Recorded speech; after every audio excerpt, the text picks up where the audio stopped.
जिला चंबा में आंगनबाड़ी केंद्रों में भरे जाएंगे पद। समेकित बाल विकास परियोजना चंबा के तहत 2 आंगनबाड़ी कार्यकर्ता और 1 मिनी कार्यकर्ता सहित 3 सहायिकाओं के पद भरे जाएंगे। ये पद ग्राम पंचायत कियाणी के आंगनबाड़ी केंद्र कहालों और ग्राम पंचायत खजियार के आंगनबाड़ी केंद्र में कार्यकर्ताओं, जबकि ग्राम पंचायत बड़ोह के आंगनबाड़ी केंद्र बाई में मिनी कार्यकर्ता के पद भरा जाएगा। इस तरह ग्राम पंचायत हरिपुर के आंगनबाड़ी केंद्र भद्रम, ग्राम पंचायत दुलाहर के आंगनबाड़ी केंद्र कुम्हारका और ग्राम पंचायत राजनगर के आंगनबाड़ी केंद्र नौड़ में सहायिका के पद भरे जाएंगे।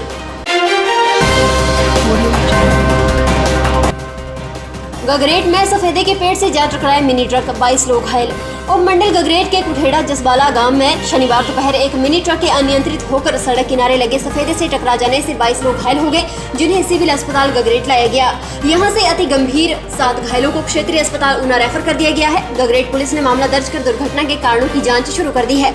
विधानसभा क्षेत्र गगरेट के 8वां गांव के कुछ लोग बडेड़ा राजपूता गांव में एक मृत्यु के बाद अफसोस प्रकट करने जा रहे थे।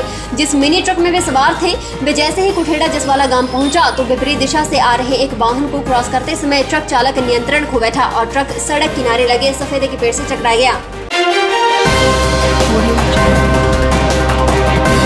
हमीरपुर में फिट फ्रीडम रन प्रोग्राम में 75 गांवों के बच्चों और युवाओं ने लगाई 5 किलोमीटर दौड़। आजादी के अमृत महोत्सव के तहत नेहरू युवा केंद्र द्वारा आयोजित किए जा रहे फिट फ्रीडम रन प्रोग्राम का शुभारंभ शनिवार को जिला हमीरपुर के गांव समीरपुर से किया गया। इस कार्यक्रम में आयोजित की गई 5 किलोमीटर की दौड़ में 75 गांवों के लगभग 150 युवाओं ने भाग लिया। पूर्व मुख्यमंत्री प्रोफेसर प्रेम कुमार धूमल ने हरी झंडी दिखाकर फिट फ्रीडम रन का शुभारंभ किया और युवाओं को शपथ दिलाई। इस अवसर पर उन्होंने युवाओं से प्रधानमंत्री नरेंद्र मोदी के फिटनेस मंत्र आधा घंटा रोज फिटनेस का डोज को अपनी आम दिनचर्या में शामिल करने की अपील की।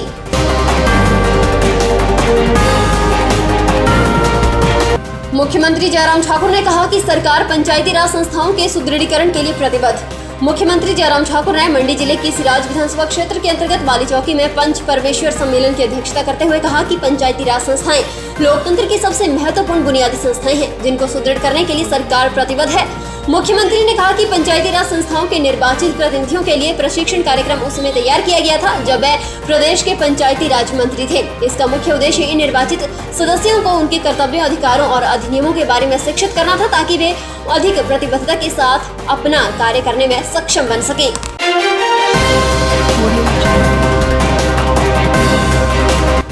निगुसरी में मलबे से 6 और शव निकाले, अब 23 हुई हादसे में जान गंवाने वालों की संख्या। किन्नौर जिला में पहाड़ टूटने के बाद निगुसरी में शुरू हुए अब तक के सबसे बड़े रेस्क्यू ऑपरेशन के तहत शनिवार को मलबे से 6 और शव निकाले गए। इसी के साथ अब हादसे में जान गंवाने वालों का आंकड़ा 23 हो गया है। बता दें कि खतरनाक राहत और बचाव कार्य शुक्रवार को शुरू हुआ था और देर रात 4 शवों की तलाश की गई। इसके बाद शनिवार सुबह फिर रेस्क्यू ऑपरेशन शुरू हुआ और अब 6 और शव मलबे से निकाले गए हैं। सब्सक्राइब करें हमारे YouTube चैनल को और ताज़ा खबरों की नोटिफिकेशन पाने के लिए प्रेस करें बेल आइकन को।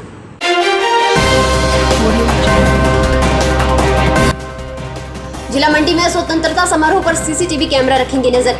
राज्य स्तरीय स्वतंत्रता समारोह की तैयारियों को लेकर मंडी के सेरी मंच पर आज अंतिम रिहर्सल की गई। स्वतंत्रता समारोह में SSB, पुलिस, होमगार्ड और ट्रैफिक पुलिस की टुकड़ी सम्मिलित हुई।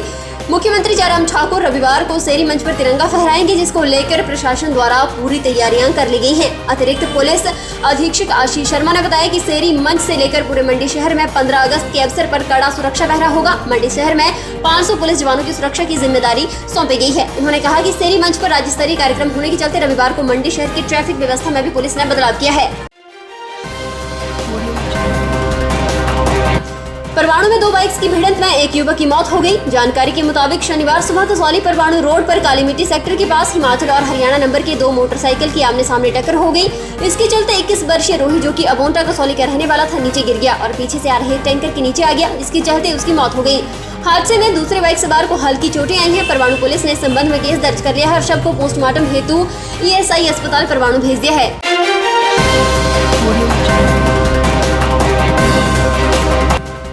जिला ऊना में राष्ट्रीय ग्रामीण आजीविका मिशन के तहत महिला स्वयं सहायता समूह को बनाया जा रहा आत्मनिर्भर। आर्थिक रूप से कमजोर और असहाय महिलाओं के उत्थान और उन्हें आत्मनिर्भर बनाने के लिए केंद्र सरकार द्वारा जून 2011 में राष्ट्रीय ग्रामीण आजीविका मिशन योजना का शुभारंभ किया गया। हिमाचल प्रदेश में भी इस योजना को केंद्र सरकार द्वारा लागू किया गया। शुरू में इस योजना को पायलट आधार पर हिमाचल प्रदेश के विभिन्न जिलों के कुछ विकास खंडों में लागू किया गया था, जिसमें ऊना जिला के विकास खंड हरोली को इंटेंसिव विकास खंड के रूप में चयनित किया गया था। इसके उपरांत इसकी सफलता को ध्यान में रखते हुए ग्रामीण विकास विभाग द्वारा ऊना जिला के समस्त विकास खंडों में से लागू कर दिया गया।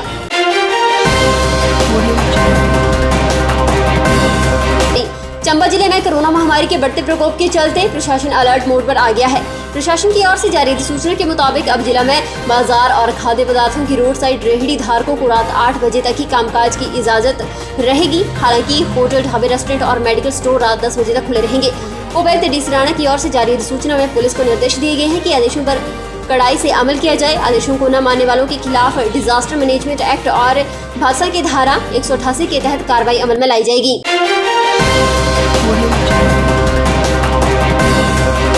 मोदी सरकार ने पूरे देश में अगले साल से सिंगल यूज प्लास्टिक को किया बैन। केंद्र सरकार ने पूरे देश में सिंगल यूज प्लास्टिक आइटम्स को बैन करने का फैसला लिया है। 1 जुलाई 2022 से plate, cup, straw, tray, polystyrene जैसे सिंगल यूज वाली प्लास्टिक वस्तुओं के निर्माण, बिक्री और उपयोग पर प्रतिबंध लागू होगा। प्लास्टिक के थैले की मोटाई 30 सितंबर 2021 से बढ़ाकर 75 माइक्रोन और 31 दिसंबर 2022 से 120 माइक्रोन की जाएगी। प्लास्टिक के आदतन लोगों को इससे परेशानी हो सकती है।